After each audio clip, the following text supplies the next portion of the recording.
Muito bem, estamos de volta para nós estudarmos a segunda lição, ou melhor dizendo, fazemos alguns comentários bem rápido sobre a lição de número 2 do primeiro trimestre de 2019, lição dos jovens.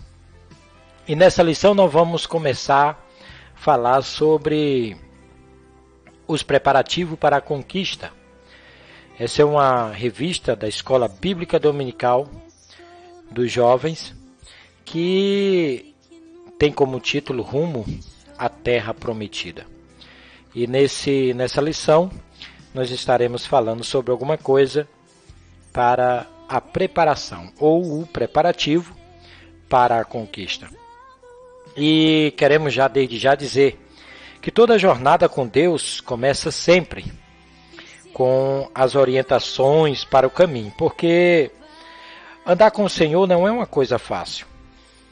Por exemplo, há conflitos naturais decorrentes da incompatibilidade entre a essência divina e a humana, como o imaculado poder partilhar, que a gente pode, por exemplo, partilhar vida e emoção com o impuro. Com o justo consegue conviver, com o transgressor ou o eterno se embrenhar na vida de quem é finito e cheio de defeitos. Neste contexto, após a travessia do mar, que provavelmente aconteceu na extremidade da parte do norte lá do Golfo de Suez, Deus determinou que eles acampassem por aproximadamente, veja bem, por aproximadamente um ano ao pé do Monte Sinai, onde receberam a lei para que compreendesse as regras da jornada. Então começou aqui a trajetória para eles receberem logo a conquista. Calçados, ou melhor dizendo, calcadas no princípio da santidade, bem como apresentou o desenho do tabernáculo, a fim de que houvesse um novo espaço de adoração e manifestação da sua glória. O lugar das revelações de Deus migraria do Monte Sinai para a planície do deserto, mas precisamente para onde estava o tabernáculo, erguido um mês antes do início do livro de Números. E com essa preparação para atravessar ou para a travessia do deserto, Deus levantou líderes para o povo. No primeiro escalão estávamos Arão e Moisés. E um segundo nível hierárquico, um homem de cada tribo de Israel. O Senhor mencionou-os nominalmente, declarando ademais que eles seriam príncipes de tribos e de seus pais. Esse era o planejamento ali para a entrada, logo para se obter então a conquista. E dizendo assim, o Senhor também mandou contar o povo, a fim de que mostrar-lhes a força belicosa da nação, e estabeleceu regras que trouxessem unidade nacional, justiça, fraternidade como corolários de sua santidade. Eles tinham potencial para conquistar o território de Canaã e tornar-se o país mais rico e mais poderoso da terra. Esse era o início, a preparação então para a conquista. E nós temos alguns pontos para nós falarmos sobre isso. E vamos falar para que você possa entender os preparativos para a conquista. E para que acontecesse isso, tinha que criar uma ordem social, que é o primeiro ponto de nós comentarmos. O censo para a guerra, ou seja, houve uma contagem. Conhecer a sua própria capacidade é requisito essencial para saber até onde se pode ir e o que é possível conquistar. Nesse cenário, o livro de Números começa com o Senhor determinando a coragem, ou melhor dizendo, determinando a coragem ou a contagem dos israelitas aptos para a guerra. Expressão repetida 15 vezes no livro de Números 1. Deus estava sendo franco, a jornada não era fácil e naquela época haverá guerra pela frente, não com os egípcios, mas outros inimigos se levantariam ou se levantaram para destruir o povo. Aliás, os israelitas já sabiam disso, pois tinham lutado e vencido uma batalha contra os amalequitas bem antes. Essa circunstância foi mencionada pelo historiador judeu Flávio Jósefo, que diz assim: Moisés, tendo assim provido que se referia ao culto a Deus e ao governo do povo, voltou a sua atenção para o que concernia a guerra, pois estavam prevendo que a nação teria grandes lutas a sustentar, e começou por ordenar aos príncipes e aos chefes da tribo, exceto a de Levi, que fizesse o recenseamento exato a todos que estavam em condições de pegar armas. Feito o recenseamento, constataram que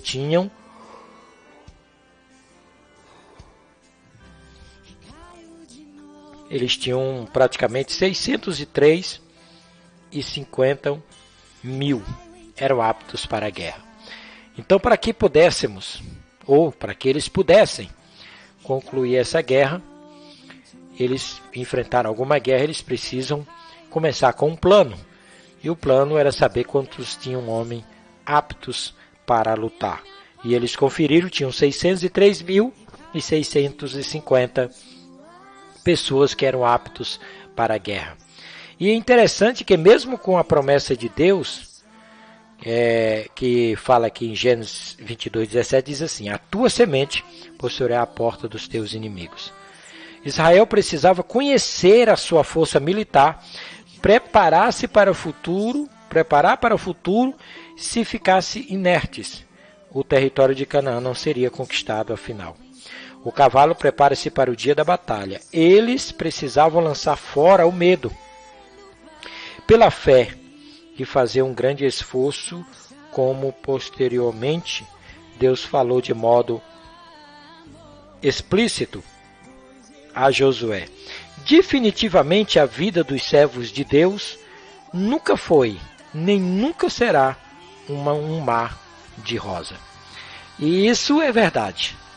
Quando eles começaram a se preparar para a guerra, eles tinham que saber o seu contingente. Aí depois do grande censo para a guerra, veio um censo sem discriminação. E como é isso? É que o fato que é extremamente curioso sobre o primeiro censo realizado por Moisés diz respeito à iniciativa pela contagem do povo. A ideia foi de Deus, óbvio, né? O Senhor sabia precisamente quantos homens eram aptos para a guerra e que existia ali no povo de Israel, mas, ao que tudo indica, o Todo-Poderoso anelava que os homens se credenciassem e que assumisse a posição de guerreiros, afinal, não eram mais escravos. Os que se sentissem aptos para o alistamento seriam agregados ao exército de Israel. Deus usaria a todos que se dispusessem a lutar. A Bíblia diz que Deus não faz acepção de pessoa.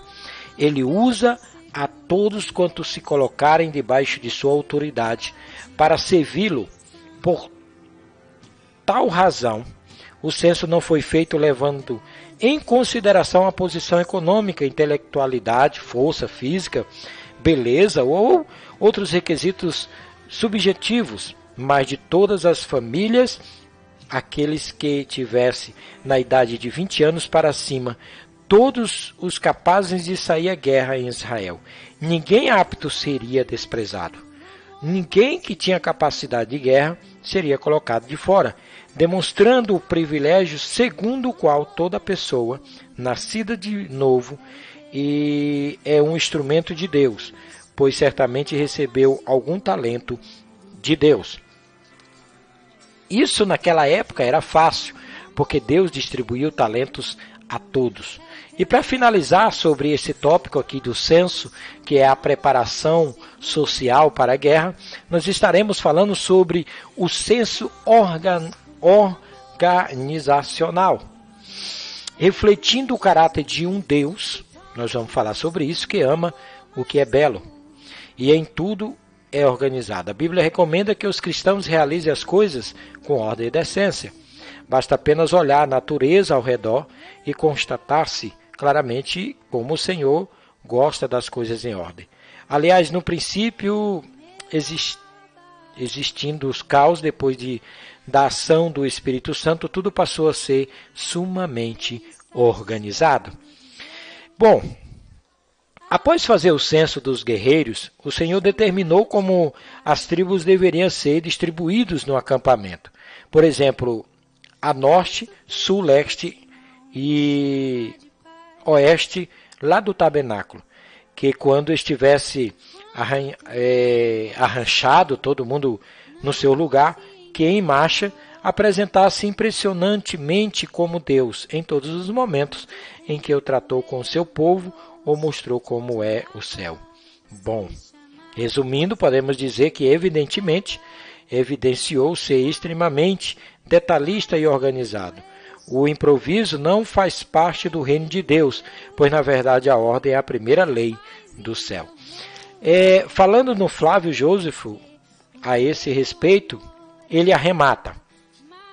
O tabernáculo foi colocado no meio do acampamento e 3 tribos postaram-se de cada lado, em grandes espaços entre elas. Escolheram um grande lugar para instalar o mercado, onde seria vendida toda espécie de mercadoria. Os negociantes, os artífices foram estabelecidos em suas tendas e oficinas com tal ordem que parecia uma cidade. Os sacerdotes e depois deles os levitas ocupavam os lugares mais próximos do tabernáculo. Bom, para nós finalizarmos sobre isso, eu quero dizer o seguinte: Deus estava lhe comunicando que havia um padrão a ser seguido. E que eles, o povo de Israel, deveria entender que todas essas coisas faziam sentido e eram importantes. E não somente isso, o nome de cada pessoa era importante para Deus, que eles foram contados nominalmente. O Senhor tem um cuidado especial pelo seu povo e por sua obra. Nada acontece por acaso ou consciência. Deus sempre tem o controle de tudo e nenhum dos seus propósitos pode ser impedido. Podemos assim dizer que Deus sempre tem um plano e Ele nunca erra. Podemos, às vezes, dizer que as surpresas são apenas para homens, que não conhecem a mente do Senhor. Mas posso até dizer que Ele, porém, já conhece o fim desde o começo. Esse é o nosso Deus.